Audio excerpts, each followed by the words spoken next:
Do you love ice cream? Soft, creamy, swirled in sugar, a childhood delight, a frozen treat that drips down tiny fingers on hot summer days.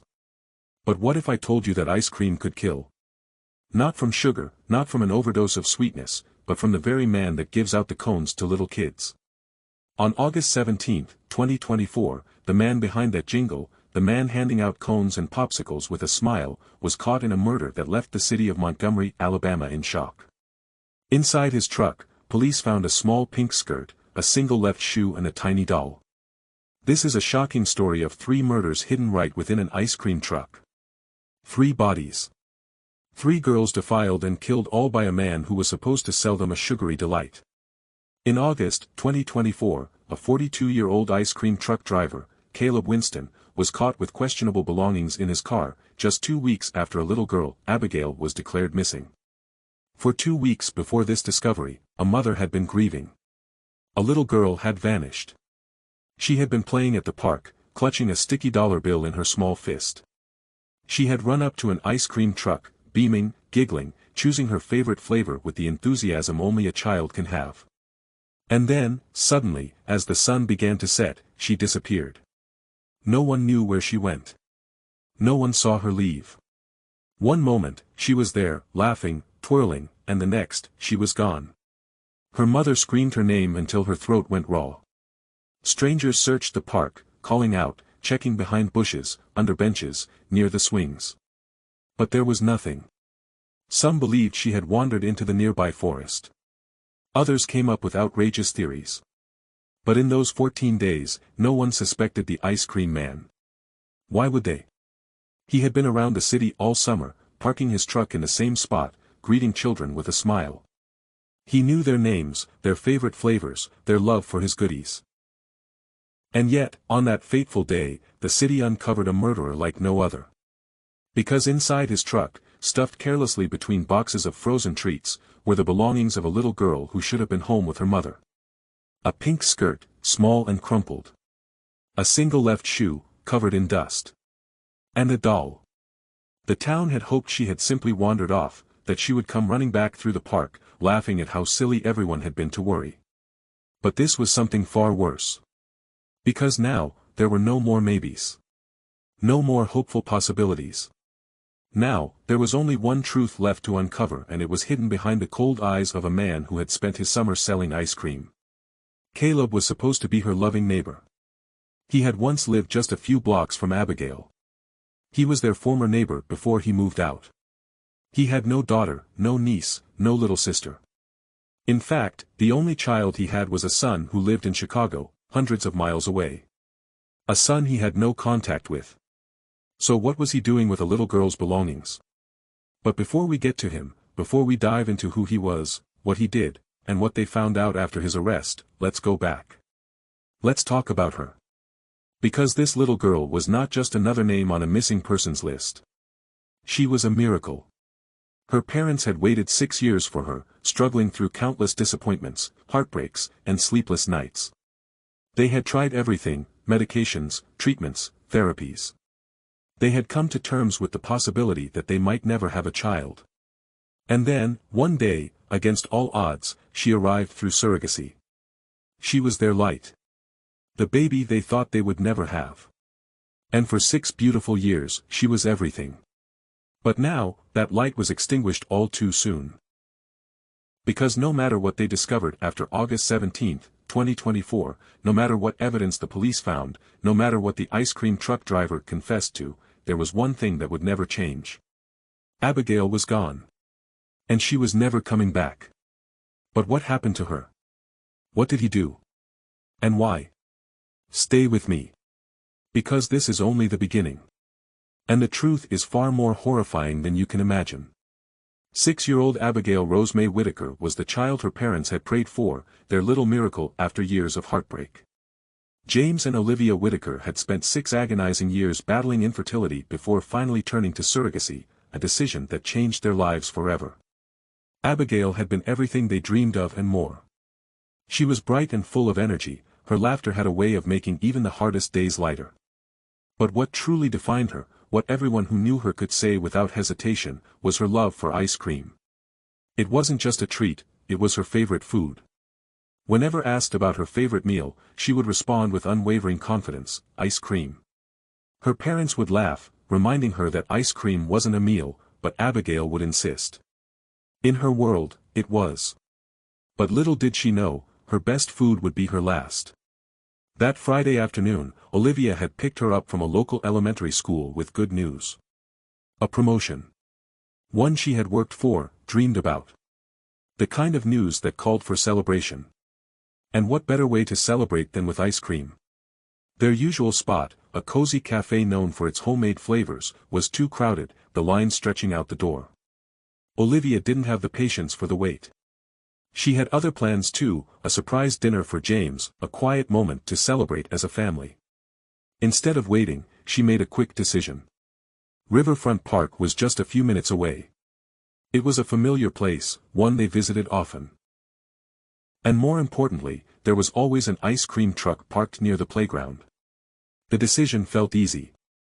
Simple. The drive to the park was short and the truck was there, just as expected. A small line had already formed, children tugging at their parents, waiting for their turn. Olivia let Abigail pick her flavor, vanilla with rainbow sprinkles, her favorite. They sat for a while as the little girl savored her ice cream. It was a moment Olivia would later replay in her mind 1,000 times. When the ice cream was almost finished, they headed back to the car. Abigail climbed into the back seat while Olivia sat in the front.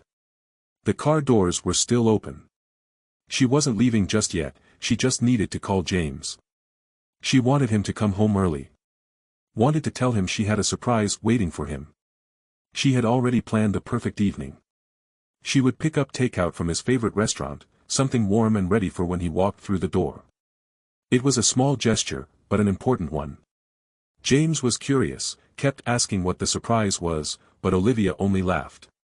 She told him to just come home early. The phone call lasted 2 minutes.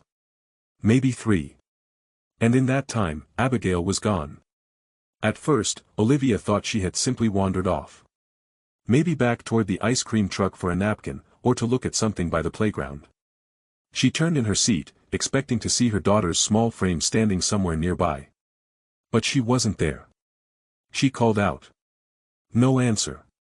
She walked toward the truck, asking the vendor if her daughter had come back for something. The man shook his head. He hadn't seen her. She asked the people standing nearby. Had anyone seen a little girl?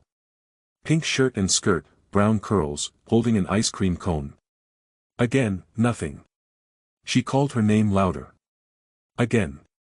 Again.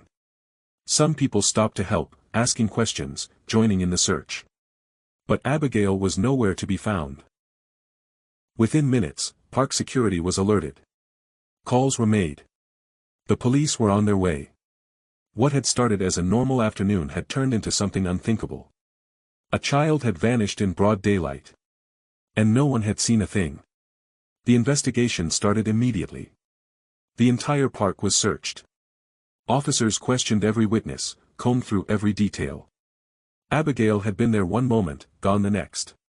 No one had seen her leave, no one had noticed anything suspicious. It made no sense. The city of Montgomery had seen missing child cases before. But not like this.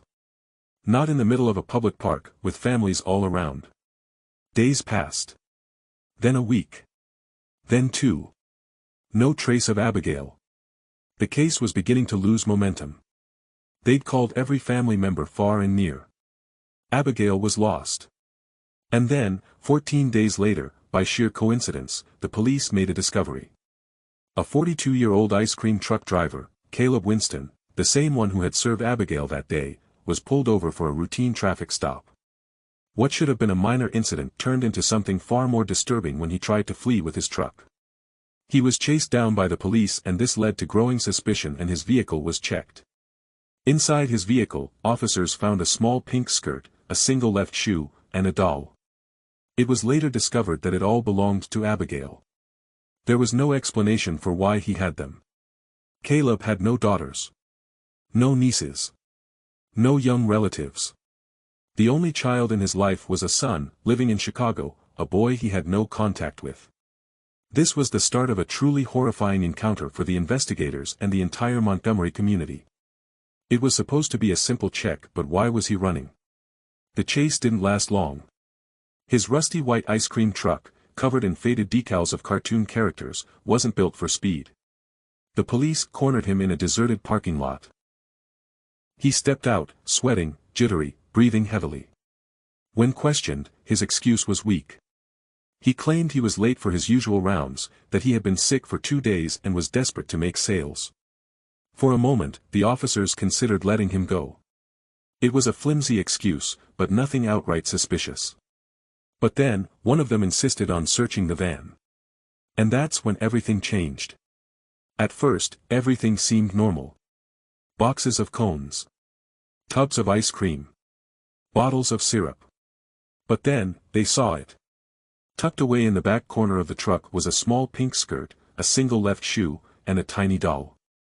The same outfit Abigail had been wearing the day she vanished. Caleb was immediately asked who the items belonged to. His first lie came fast. He claimed they belonged to his niece, that she had visited him the previous day and left them behind. But as the officers would later discover, he had no niece. In fact, he had been estranged from his family for 12 years. His own sister, when contacted, was shocked. "I didn't even know he was still alive." And as if that wasn't disturbing enough, more was uncovered about his dark past. At 17 years old, Caleb had stabbed his best friend in the eye, leaving the boy permanently blind. He avoided a long prison sentence by serving time in a juvenile detention center. But his victim's family had to move away to escape him. After that, when he turned 19, he moved away and disappeared. No contact. No known address. No real job history. A full search warrant was issued for his vehicle and living quarters, which was an old, run-down RV. What they found inside would leave officers sick to their stomachs. At the back of the RV, hidden beneath layers of old blankets and plastic sheeting, was a commercial ice chiller, the kind used to store large amounts of frozen goods. But when officers opened it, what they found would leave them chilled to the bones. Inside, wrapped in a thin, blood-stained sheet, was the small, lifeless body of Abigail Whitaker. She had been missing for 2 weeks. And all along, she had been here. Kept in the very thing that once brought her joy, an ice cream storage. But Abigail wasn't alone. Next to her was another body. A body that was identified to be that of a child that had been missing for 2 months. Her name was Caroline Diego. She had vanished 8 weeks before Abigail, in a different part of the city. Her case had gone cold. The news cycle had moved on. But now, she had been found alongside another innocent victim, both stolen from their families. The discovery of Abigail Whitaker and Caroline Diego was already horrifying. But the nightmare was far from over. Because when authorities searched the RV lot where the ice cream truck driver lived, they found something even more disturbing. And it all started with a patch of freshly disturbed earth. As investigators combed through the RV, they noticed something odd behind his mobile home. It looked freshly dug, as if someone had buried something recently. At first, officers thought it could be a shallow hiding spot for evidence, but when they began to dig, a foul stench filled the air. And then, they saw it. A small, decomposing body. The remains were barely recognizable. The skin had darkened, the limbs stiffened, and the child's once bright clothing was now faded and stained with soil. The decomposition suggested the child had been buried there for months. And here's where it gets even more chilling. The ice cream truck driver denied everything. When questioned about the third victim, he shook his head and insisted, "I don't know anything about that." He swore he had never seen the child before. He claimed someone else must have buried her there. Even as investigators collected DNA samples. Even as forensic teams confirmed the body belonged to an 8-year-old girl who had gone missing 6 months ago in Birmingham, Caleb denied it all. He denied everything. Before this shocking new discovery, the city was still in awe of Caroline Diego's death. She had vanished outside her school, just like any ordinary morning. Her parents had kissed her goodbye. They watched her step out of their car and walk toward the school doors. But she never made it inside. Caroline disappeared in broad daylight, surrounded by teachers, students, and parents. And no one suspected the ice cream truck driver parked across the street. Her mother sobbed through the news interviews, her voice breaking as she said, "We thought she got lost. We thought someone took her home by mistake. We never thought it would end like this." For 2 months, they searched desperately. They put up posters, held candlelight vigils, spoke to the media, pleaded with the public. But Caroline was already gone. Already trapped in a nightmare her parents could never have imagined. Even with 3 young victims, 2 found in his ice storage, 1 buried behind his RV, the 42-year-old man refused to confess. He pleaded not guilty. He denied any involvement in the disappearances. He claimed someone was framing him. When police pressed him about the items found in his RV, used condoms, baby lotion, lube and a little girl's underwear, the pink baby comb, he shrugged and said he found them and simply collected the items from the trash can. But due to the nature of items found, an autopsy was carried out on the bodies he'd managed to keep pretty fresh for so long. When the forensic team began their examination, they found something disturbing, something that left the investigators stricken. Abigail's body showed bruising and scars in areas no child should ever have bruises. Her genitals. And Abigail wasn't the only one. When Caroline Diego's body was examined, the findings were almost identical. Bruises. Scars. Signs of forced penetration. They were 6-year-old and 8-year-old respectively. The 2 girls had never met in life. But in death, they carried the same horrifying wounds. And then came another question, one that no one wanted to ask, but no one could ignore. Why did he keep their bodies instead of getting rid of them? How many other children did he molest and murder? How many kids had unknowingly walked into his trap? Because Abigail, Caroline, and the unidentified girl weren't his only victims.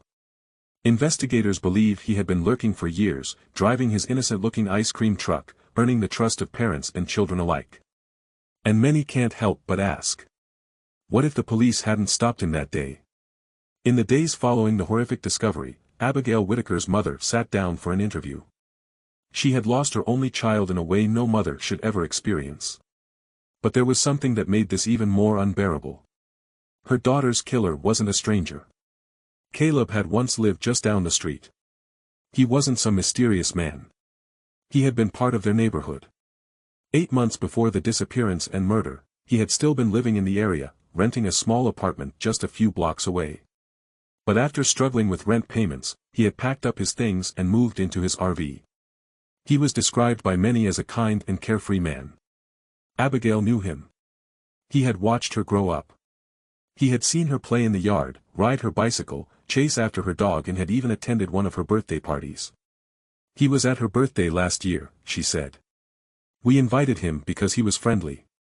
Because he was nice to the kids and Abigail loved his ice cream. She'd often call him Mr. Ice Cream.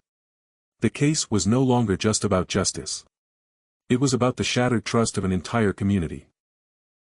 How do you recover from knowing that the man who once waved at you, who once laughed with your child, was the same man who stole their last breath? And more importantly, if he had lived near Abigail's family for years, watching, waiting, how many more children had he been watching, too? Under intense interrogation, the driver refused to speak. But the evidence against him was overwhelming. DNA tests confirmed that the clothing and personal items belonged to Abigail and Caroline. Security footage from different parks and playgrounds showed his truck stationed near schools and residential areas months before the abductions. This wasn't an accident. This wasn't a moment of impulse. This was premeditated. He had been hunting for years. And he had no intention of stopping. The case left many wondering if Caleb Winston was mentally ill or if he was really a monster living amongst them. Parents across Montgomery looked at ice cream trucks differently. The very sight of one became a symbol of horror, a reminder that monsters don't always wear masks. Sometimes, they wear friendly smiles. Sometimes, they offer candy. Sometimes, they drive ice cream trucks. Caleb was charged with multiple counts of kidnapping, murder, child molestation and obstruction of justice. He will never walk free again. But the scars he left behind, the broken families, the stolen innocence, the shattered trust, those will never heal. And so we ask, how many other predators are still out there, hiding in plain sight? And the scariest question of all, who's watching your child right now?